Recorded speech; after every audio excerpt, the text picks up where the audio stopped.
Okay, trombone time. All right, so I'm actually starting with a blank index card just in case you're having to start over, because I know some of y'all left your index cards at school, or if you had to like erase an index card and you need to start over, okay? So we're gonna skip this top line and we're just gonna very carefully trace a little bit of the line itself, like the actual index card line. You're going to notice Miss Woodruff is pressing down a little bit harder, like firmer. 1, 2, 3, 4, 5. Okay, 5 lines is all we need. I'm not just like barely tracing it, okay? I'm really pushing down a little bit to darken the line itself, okay? And mine aren't, you know, perfectly straight. That's okay. They're good enough. All right, so we're going to come up here and we're going to start with this first quarter note. It's actually on the first space of the staff. So we're going to start with the first space of our staff that we drew down here. We're going to start with a little dot, and then we're just going to darken and make it bigger and bigger and bigger until we have a pretty decent note head for our quarter note. And then we're going to draw a line to connect it. Gorgeous. Now we're going to flip it over. The first space of the bass clef staff is A. Okay, so we're just going to put the letter A on the back, and I'm just going to set that to the side. Now, the rest of my index cards already have a staff drawn on them. So if you need to pause the video now and go ahead and label the rest of your index cards with the staff, you can. You only need 8 index cards because we're only doing 8 quarter notes. So 4 quarter notes plus 4 quarter notes is 8 quarter notes. So if you need to pause, go ahead and then come back when you're done. All right, now we're moving up our staff to the next line. So this is actually the second line of the staff. The first line is down here. This is the second line. Remember, we read the staff from bottom to top. Okay, that's why Miss Woodruff's saying the second line. Okay, if you go up here, that's the top line or the 5th line. Okay, that up there. All right, so we're gonna go down to our staff that we already drew. First line, second line. So I'm actually gonna start on the line with my dot and then darken it a little bit at a time until I have a pretty good size note head. Then I'm going to draw a line down there attaching it to make a stem to draw and make my quarter note complete. Now, this little baby bead looking thing, lowercase b, is called a flat. So we need to draw one on ours as well. So we're going to draw just like a lowercase b, okay? And it goes on the left-hand side, just like up here it's on the left-hand side. Now we're going to flip our card over to label the pitch. Okay, when we're talking about pitch, we're talking about letters of the alphabet. Okay, our first card, this one right here that we already did, that was A. Because we're just going up one line, it's going to be B because we just used the alphabet. Okay, now again, this was B flat, right, because of that little baby B. So on the right-hand side, we're going to draw the little baby B here. So again, this is the opposite. So when you draw the note on the staff, you put the flat on the left side. When you label it with like a letter of the alphabet, it goes on the right side. Don't come from Miss Woodruff. She didn't make the rules. She's just teaching you the rules, okay? We're going to set that to the side.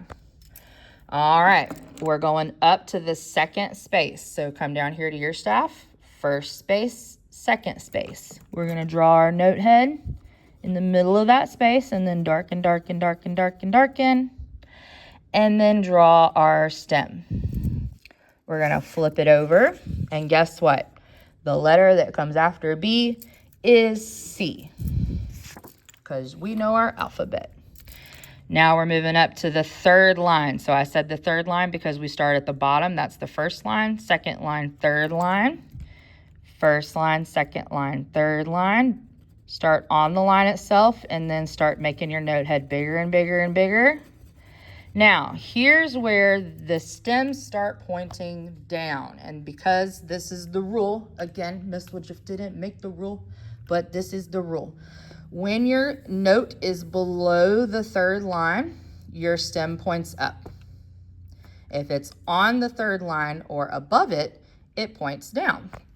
So because this note head is on the third line, we're going to point the stem down.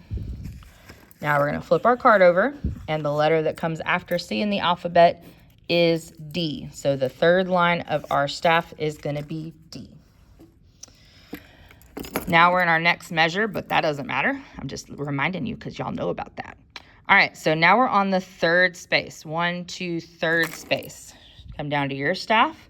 1, 2, 3. We're gonna draw our note or our dot in the middle of that third space and then darken, darken, darken. Again, we're gonna point our stem down because we're on the third, or we're above the third line, okay? Now this one has another flat by it. So we're gonna draw our little baby B. It looks kind of like a lowercase b. That's a flat. And then we're gonna flip our card over. This quarter note was on the third line. That was a D. So we're on the next space. So because we went up, we're gonna go up in the alphabet or forward. And I'm gonna put an E, but remember we said that was a flat, right? So this is an E flat. Again, the flat goes on the right-hand side when we write the letter. All right, now we're on the fourth line. 1, 2, 3, 4. 1, 2, 3, 4. We're gonna draw our dot. Darken, darken, darken, darken. Stem goes down. Flip it over. F, because F comes after E in the alphabet. All right. Now we're gonna move up to the fourth space. 1, 2, 3, 4. 1, 2, 3, 4. Draw your note head in the middle of the space and then darken and make it bigger. Stem points down. I'm going to very carefully flip over. After F is G. All right, so now we're at the top line. We're on our last pitch. So we're gonna go up to the top line, which is the fifth line. Draw and darken our note head, point that stem down. Again, this has a flat on it, so our flat goes on the left-hand side of our quarter note. We're gonna flip it over. So this quarter note that we just did on our last index card was G. In the musical alphabet, remember, they don't like H, I, J, K, L, M, N, O, P, so we don't get to use them. In the musical alphabet, we go back to A after G. It's kind of like a circle. It just goes around, around, around, around, around. So we're going to go back to A. And this time, we're going to put a flat on it. Because, again, that's a flat. So we have to put a flat. Oh, Miss Woodruff drew it on the wrong side. It's almost like it's Friday and Miss Woodruff's brain is very tired. There we go. Much better. So this A that we started on does not have a flat on it. So we didn't put a flat on that one, on that index card. This A does have a flat. So if it didn't, this one up here, it could not have a flat. That is a possibility. Then we wouldn't say it was A flat. We would just call it A. Just like this one doesn't have a flat, so we just call it A, okay? All right, so now you're gonna put all your index cards together. I'm gonna flip them back over. So your goal is to go in order from here up to here with your index cards the first few times so you can learn the pattern. Again, it's just the alphabet, but you got to learn that, like, when you look at this letter, or excuse me, this space, any note that's on that space is a C. Once you can do your index cards in order, then kind of shuffle them and get them out of order and see if you can do them randomly with them not in alphabetical order anymore. That's your goal, is to be able to do them as fast as you can out of alphabetical order. Good luck.